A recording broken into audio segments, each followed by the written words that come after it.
Okay. Everyone, thank you very much for being here today. It's great to be here with my colleagues. In particular, I want to say thank you very much to David Littleproud, who has done an enormous amount of work in relation to the regional aspect, particularly of this plan. I want to say thank you to Angus Taylor, who's spent a lot of time in energy policy and as a former minister knows the space very well and is one of the most capable minds in the country when it comes to the issue of energy, and also, of course, to Ted O'Brien, who has engaged with stakeholders around the country and has brought together our plan today. Over the course of this term, we've spoken to Australians about the safety of nuclear.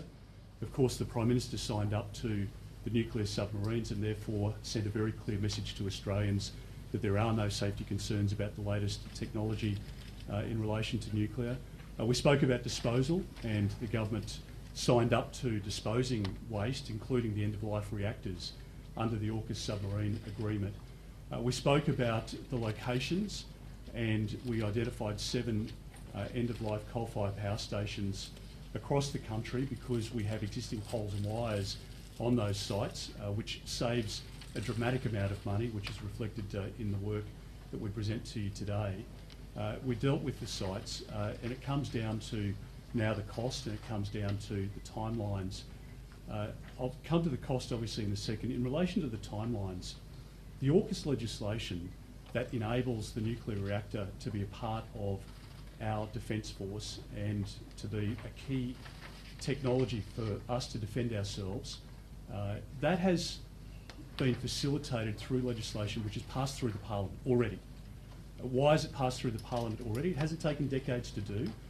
It's taken both parties, specifically to the exclusion of the Greens, to get that legislation through Parliament. And we have a situation here where I think it'll be post-Anthony Albanese's leadership, which I don't think is too far away. And in that scenario, I do think there can be a bipartisan position in relation to the vision that we put to the Australian people today. This is a plan which will underpin the economic success of our country for the next century. This will make electricity reliable, it'll make it more consistent, it'll make it cheaper for Australians, and it will help us decarbonise as a trading economy as we must. And the fact is that we can deliver a plan which is going to keep the lights on, and we have a plan and a vision for our country which will help grow businesses, not close them down, as is currently happening under this government. I know that there are many Australians at the moment, in fact 560 a week, families who are going on to payment plans or experiencing hardship when it comes to paying electricity bills under the Albanese government. But the most tragic part is that it's going to get much worse if Mr Albanese is elected, particularly in a minority government situation. And what we've looked at is the experience of every developed country around the world, the energy mix that they're using. And if you look to jurisdictions, for example, like Ontario or in Tennessee, they are paying 18 cents a kilowatt hour for their power at the moment because they have renewables firmed up by nuclear. In South Australia at the moment, people are paying 56 cents a kilowatt hour, 3 times the rate. So is it any wonder that we've had a 3-fold increase in the number of manufacturing businesses which have closed in our country over the last 2.5 years? Is it any wonder that the cafe that I visited in Sydney yesterday and the IGA store have seen a doubling or a trebling of their electricity bills under this government? But it's going to get worse, and we've already seen the first signs of blackout under the Albanese government, and their zealot-like approach to a renewables-only policy is going to cause a lot of grief to our country in the near term and in the long term. So we deliver a plan today which will get the energy mix right, it will lower costs, it will keep the lights on, and it will set our country up for generations to come. So I'll ask my colleagues to say a few words, DLP, and then to Angus. Well, thanks, Dutto. Can I say today shows that there's a better plan, a better way, a cheaper way, and a more reliable way to provide power to the Australian people. But this report, I think Australians already knew, because they've got the lived experience of paying higher electricity bills and being asked by state premiers to turn off their dishwashers. That is an embarrassment in a country as rich as Australia, that has sovereignty of all its resources.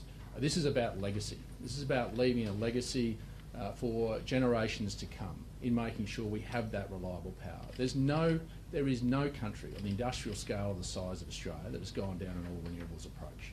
And that's why we're saying let's draw on that, let's have a mix and make sure that regional Australia doesn't bear the brunt of our pathway to net zero emissions. We can do this and we should do it a uniquely Australian way.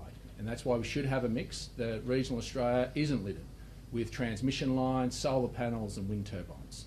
We should have energy industry in regional Australia that provides jobs. Nearly 80% of those that work in current coal-fired power stations will be able to transition across. That gives them a future, that gives those regional communities a future. That's common sense. And that's why we made it very clear that we wanted to look at this as not just leaving a legacy of reliable, affordable power, but also giving a future to regional Australia. And while many in the cities and those teals want us to go down an accelerated path of renewables, just understand the burden you're asking us to bear.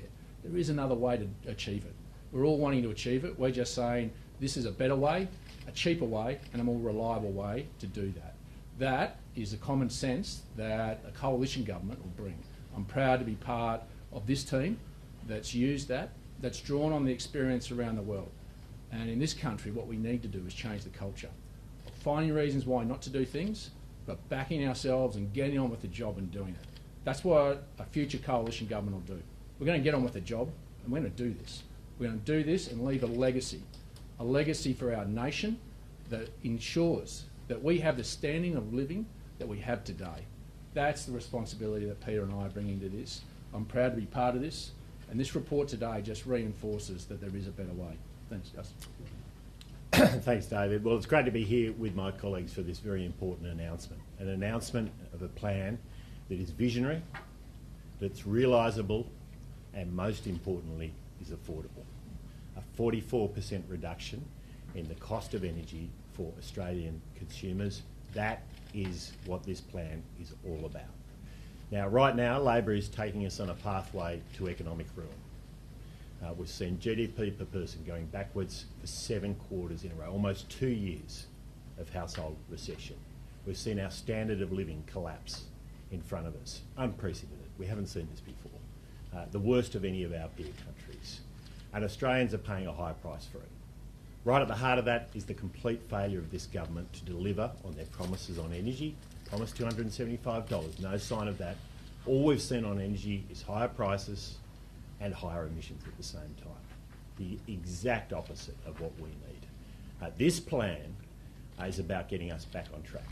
It's about saying there is a more affordable way to achieve the outcomes that Australians want. Lower emissions, affordable energy, and right at the heart of this is a recognition that by putting in place zero emissions nuclear power, we can reduce the cost of storage, of transmission, of capacity by a very significant number that can reduce the cost of energy bills to Australians. As I say, this is a visionary plan, it's a realisable plan, and most of all, it's an affordable plan, a 44% reduction in costs. And we are absolutely committed to doing what we have to do to make sure Australians don't pay more than they should for their energy. Thank you. Thank you very much, Peter, Angus and David. Energy is the economy, and Australia is at a fork in the road when it comes to our energy future. We continue down the path of Labor's renewables-only approach. We'll become poorer, weaker and more dependent as a nation.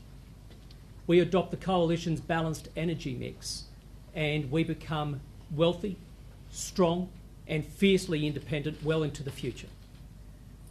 We've already laid out a lot of our plan with respect to introducing zero emissions nuclear energy. Frontier Economics has now crunched the numbers and they have shown that it is 44% cheaper to get to net zero through a balanced energy mix when you have nuclear in that mix. This has a direct impact on families and on businesses right across the country. We know that families are hurting right now. Every single week since Labor came to office, 560 families have signed up to hardship arrangements with their energy retailer. They were promised a $275 reduction in household power bills, but families are paying up to $1,000 more than what Labor had promised them. Australians are hurting right now, and businesses are closing. Nearly 25,000 businesses have gone insolvent since Labor came to office. And a big part of that is the cost of energy, which is why our single priority here is all about getting costs down, making sure that as we go towards a net zero electricity grid, we do it in the way which is going to be the cheapest possible pathway. We've learnt the lessons from overseas. There's a reason why over 30 countries today use nuclear energy, and over another 50 are looking at introducing it for the very first time. That is because nuclear in the mix brings prices down.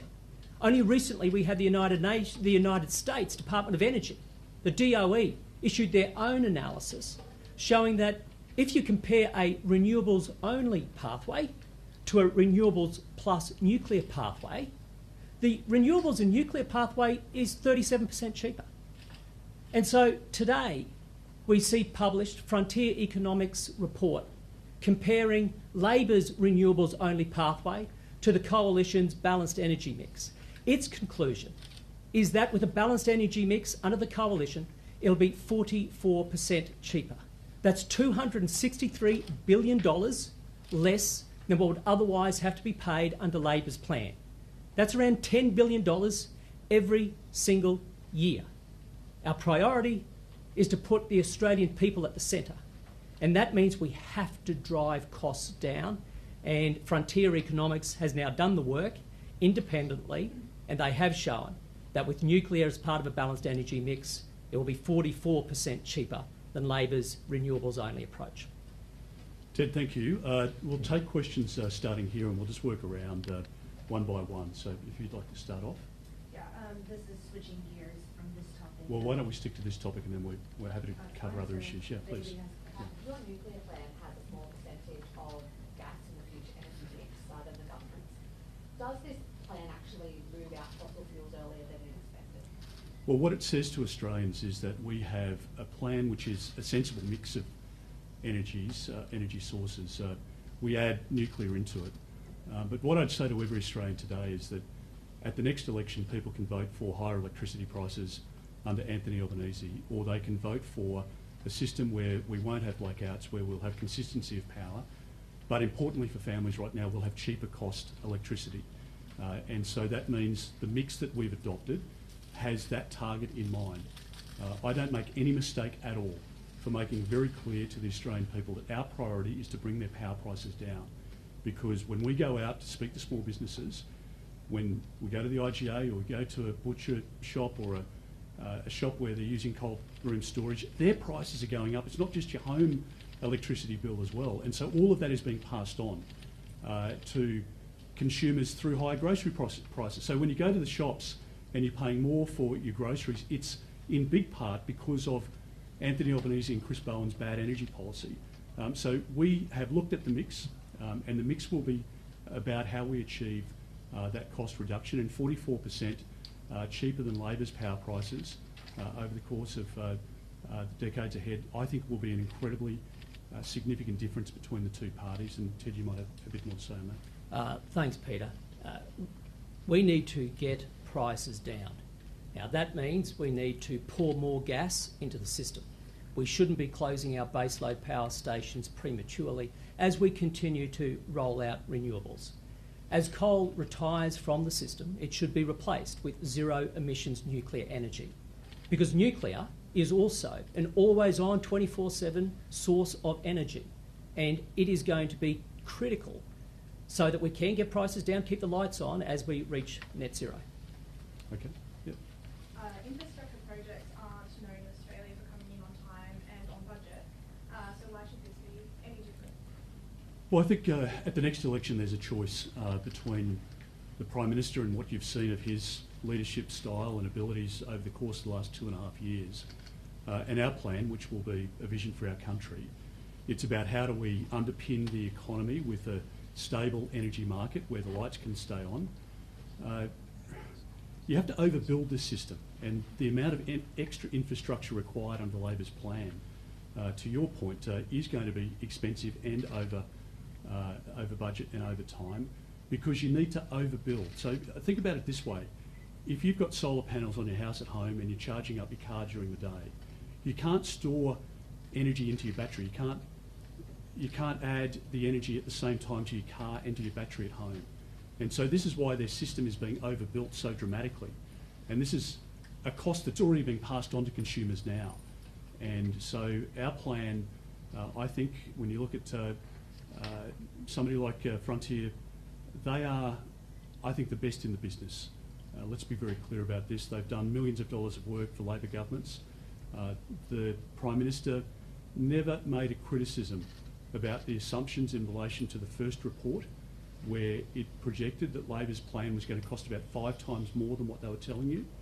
And we've got a well thought out plan here. This has been a long time in the making. We have independent costings which provide that validation, and the contrast between the two is significant. And I think your point about the cost blowouts and the time blowouts in Labor's plan, I think that is a very real risk, and we're experiencing it now. Yes, mate. Mr. Dutton, you're making the economic argument today, but the politics of nuclear can still be divisive. How do you think Australia's ready for nuclear energy? And can you explain what the next steps would be if you do win the next election, what Australians can expect in the next term of government?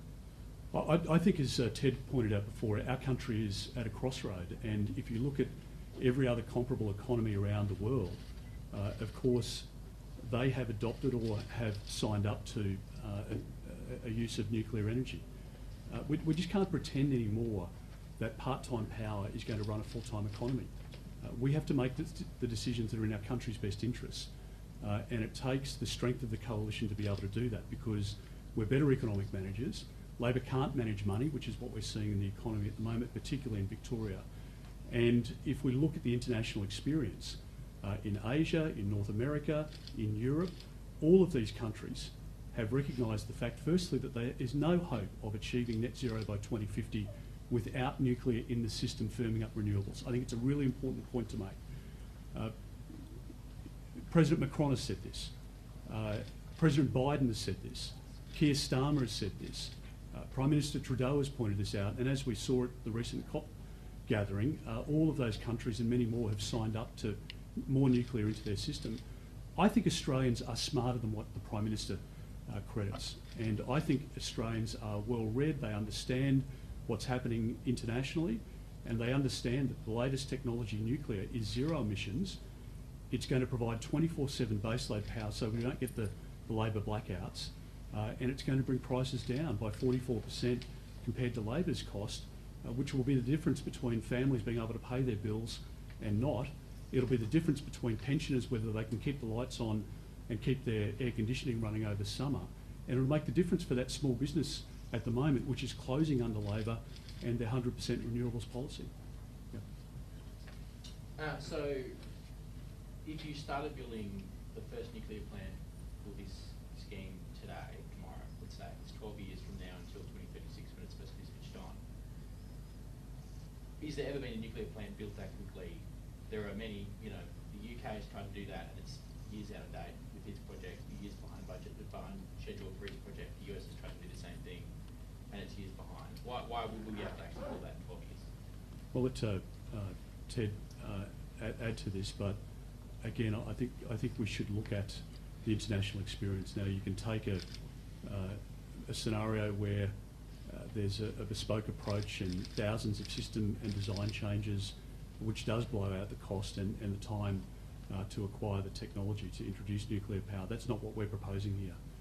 We want a proven technology. We want the ability to use the latest generation zero emissions technology, and we can do that on the timelines, and that's the advice of the experts. The timelines are much more achievable with a bipartisan position similar to what was adopted in August. Now, to Anthony Albanese's credit, at the time when he was opposition leader, he supported the deal that we signed up to with the United States and the United Kingdom on the nuclear-propelled submarine deal. He said it was safe. He said that he was satisfied that we could safely dispose of the waste as well. And that's what the government should do now and what we're doing here. We provided leadership in relation to AUKUS to secure our country and the safety of our country for decades and generations to come, we're now putting forward a plan which will secure our economy and provide an underpinning with an energy system that will drive jobs and growth in the economy for generations to come.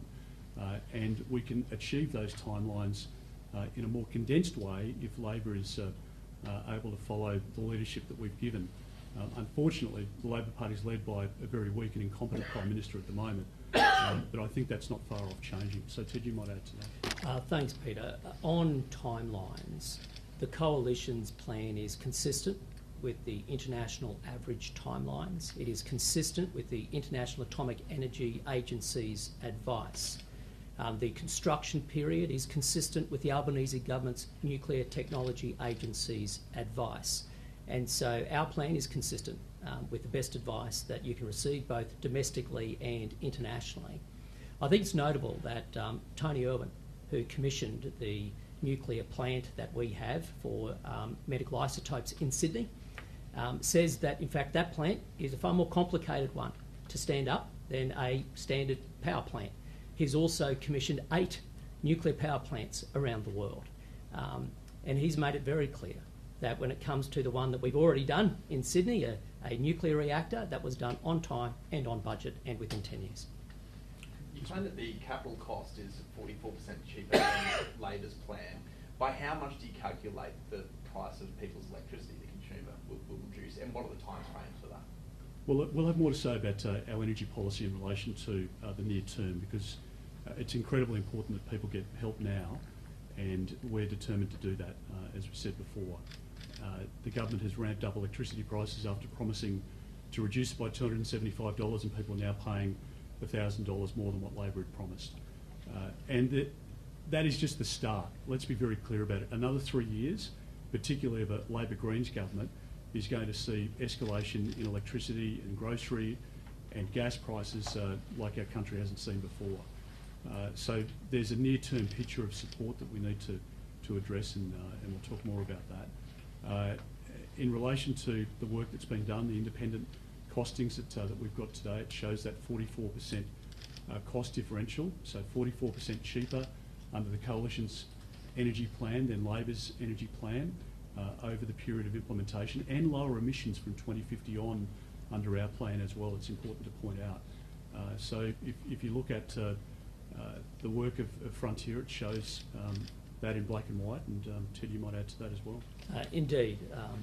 I think it's fair and reasonable that over time prices reflect cost, and what Frontier Economics has shown is that the cost difference is $263 billion through to 2050. And so compared to Labor, will the Coalition be delivering cheaper power prices? Yes, they will. Is there modelling on that? The modelling goes to the cost of the total system between Labor's approach of renewables only and the Coalition's approach. And so it's a cost modelling all the way through to 2050. But no projections on the power prices that people are... No, it's not a pricing analysis, but as Frontier Economics makes it very clear in the report, that prices ultimately reflect costs over time, and therefore the 44% difference in the cost between Labor's approach and the Coalition's approach, it is fair to assume that it would be comparable when it comes to price differential over that period of time. Could subsidies be on the table during that expensive construction phase, subsidies on people's power bills? Look, when it comes to the construction of the power plants, that's fully built into our modelling without any consideration for subsidisation. Capital costs blew out on almost all recent nuclear projects around the world, in Finland, the US, France, the UK, the US, of a range between 1.7 to 3.4 times. What guarantee can you give that that won't happen in your plan? And on the timeline, that assumes you would work with the states to override the current ban on nuclear power.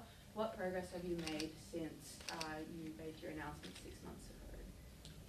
Well, we're in opposition, so we're not in a position to be negotiating contracts with state governments that have been elected. So are you confident you'd be able to get them? I'm very confident that we can, and I think Peter Malinowskis will be the first to sign up, because today is a great day for Peter Malinowskis, because he always said that his only concern about nuclear was cost. And so I think all of that concern he had disappears today, it evaporates. And so Peter Malinauskas has said that there's no safety concerns about nuclear. He believes very strongly in nuclear because he's been a great advocate for Osborne and the nuclear submarine industry that will be created, that he's a great champion of in South Australia. So I look forward to working with him very closely, and of course the other premiers as well. In relation to the cost, there's an assumption of $10,000 a megawatt hour a kilowatt hour.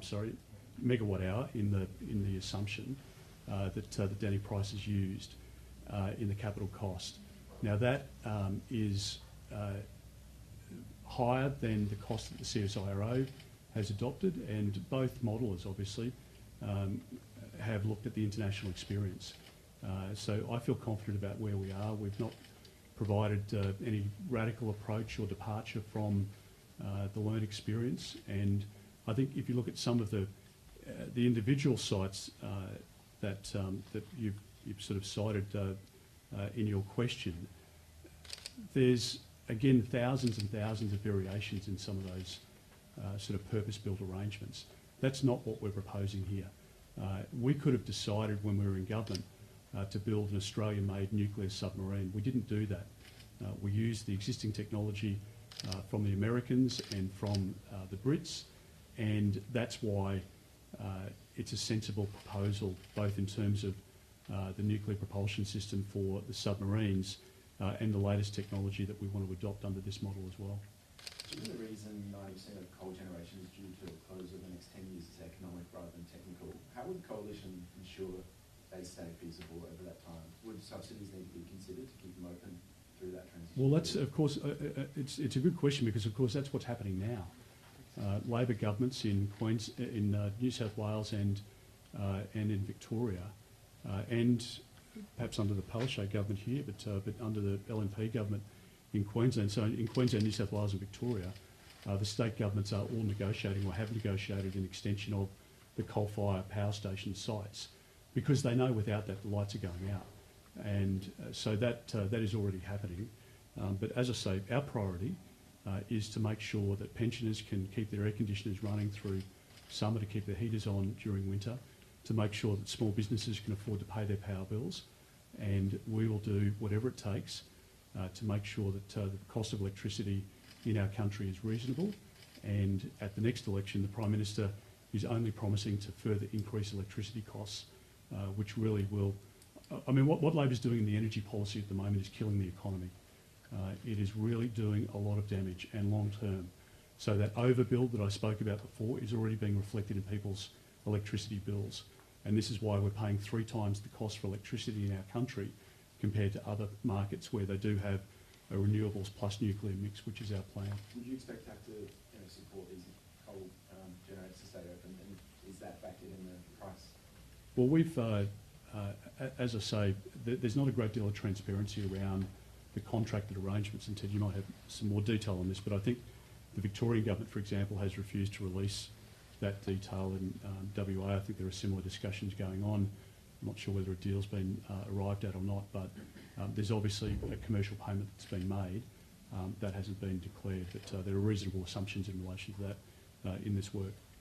Yeah, Peter's right. There is zero transparency around the contracts at the moment, but we do know that the New South Wales Labor government has extended Eraring. We know the Victorian Labor government has extended Yallourn, and where there's been transparency, it's actually the newly elected LNP government in Queensland that is investing in its current fleet. This is the problem, I think, when you have, candidly, a cowardly Prime Minister who's not prepared to be upfront with the Australian people. We can't afford for the lights to go out. And there's a reason why some of the state governments are needing to extend coal. Our approach is completely different. We are putting the people at the centre, and the priority is to get prices down. And that means you cannot close coal plants prematurely. The lights go out, the prices go up. Now, if Anthony Albanese and Chris Bowen want to continue to be cowardly and not have that conversation with the Australian people, that's on them. But it also explains why we're in such a mess we are today. You appear to be assuming a sees households relying longer and more on petrol cars and gas heating, just to name a few, the cost of which you haven't actually included in your model. How is that credible? So let's be clear about what we have modelled. Frontier Economics has done the work independently, and they have modelled the integrated system plan. And so they've basically modelled what Labor has been modelling. So if people say some things have been excluded, such as the cost of EVs and home batteries, well, that's because Labor's modelling excludes that. And so in order for us to compare their model to our model, of course, we had to adopt some of those basic assumptions. Secondly, then, when it comes to the ambition for the Australian economy, if you have a look at what the assumptions are about Labor's plan, Labor is assuming that 98% of all new vehicle sales will be EVs. They are basically assuming that the Australian people will be forced to behave in the way that the Labor Party want them to behave. We have a very different approach to that. We can still reach net zero by respecting the choices of the Australian people. Now, the increase in electricity use under the coalition, we have adopted AEMO's recommended scenario of the progressive scenario. So Labor thinks it can go far higher. Labor thinks, for example, that 25% of the electricity generation today will be needed to produce green hydrogen within the next couple of decades. So Labor is basing their entire rollout on a fantasy. But here's the problem. They're locking Australia into a spend. Once money is spent, it can't be unspent. They are going to be rolling out tens of thousands of kilometres of transmission lines. We've already heard from the Minister that he wants 22,000 solar panels installed a day, 40 wind turbines a month, all the way through to 2030.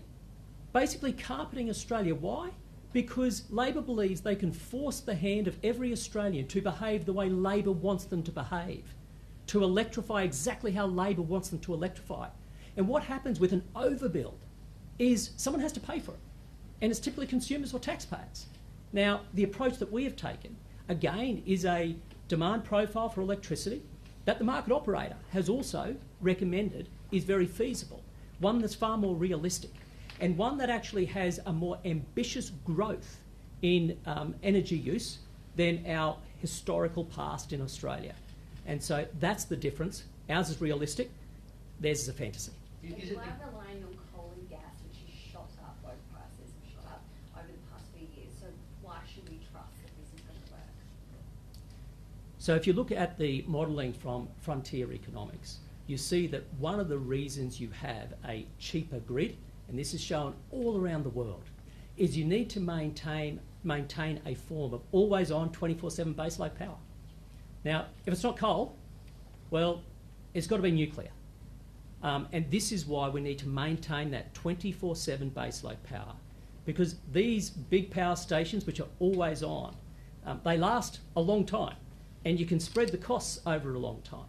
And if well managed and if well planned, they can keep prices down. Let's not forget, at the turn of the century, Australia had one of the cheapest electricity prices in the industrialised world. Now we have among the highest.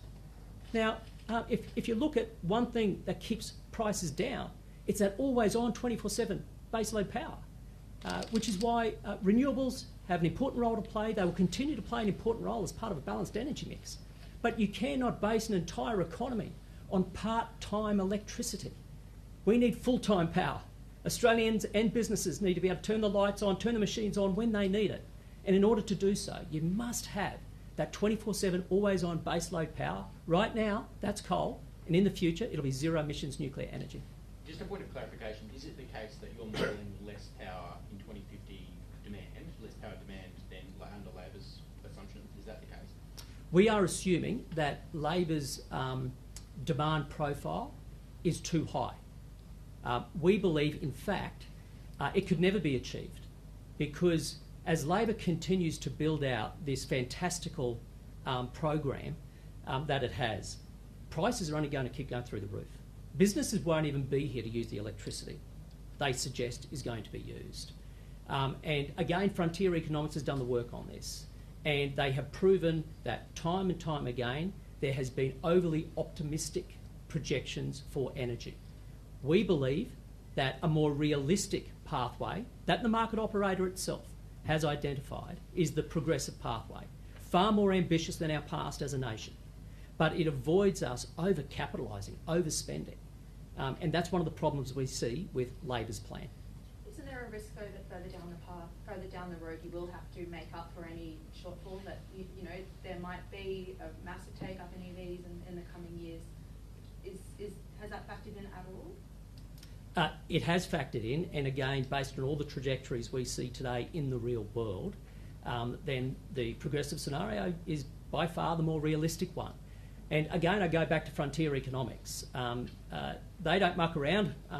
They're absolutely straight when it comes to their advice, and they have been completely supportive of this. That in reality, we're not going to need the amount of energy Labor's talking about. If Labor truly thinks it's going to force every Australian to do exactly what they want, behave how they want, Australia is going to be a poor, weak economy moving forward. An economy that won't have a need for anywhere near the energy that we're talking about. Just Last one question, question about, briefly switching topics then very briefly. Given rising anti-Semitism, is it time for all politicians to tone down their language and look for points of commonality? Given the ASIO boss, Mike Burgess, says inflamed language leads to inflamed tensions.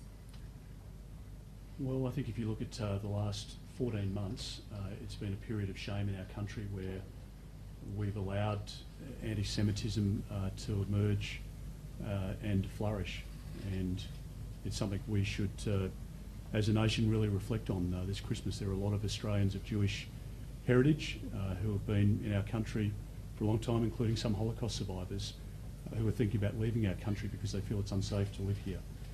And the Prime Minister had an opportunity to provide leadership and to show that strength of leadership and to be very definite about it.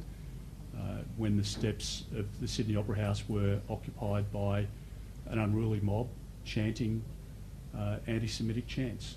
The Prime Minister had the chance over the last 14 months to step up and to intervene in the months and months and months of campus protests that we saw at our universities, where people were waving the flags of listed terrorist organisations. The Prime Minister's had the chance to do that. The Prime Minister's had the chance at the United Nations to show leadership and to stand with our allies to support the only democracy in the Middle East, a country that's given us intelligence that saved the lives of Australians and Australian Defence Force personnel. He didn't do any of that. And so the Prime Minister is out there now trying to make up lost ground. But the problem that the Prime Minister's got is that he's created a huge mess in our country. He's made us less safe as a country. He's made us less prosperous. He's made a future less certain for Australian families. And I think 3 more years of this is just something that our country can't afford. People are not better off today than they were 2.5 years ago. And you can imagine how bad they will be, how bad off they will be, and how bad our country will be after 3 more years of a Labor government led by Anthony Albanese. These small modular reactors or large-scale facilities? So we've said, as we've said previously, in South Australia and Western Australia, small modular reactors, and then the bigger technology, because you get a greater efficiency, you've got capacity on that distribution network, and ultimately we'll take advice in relation to the best technology to deliver the lowest cost electricity at each of those sites. Thank you very much. Thank you very much.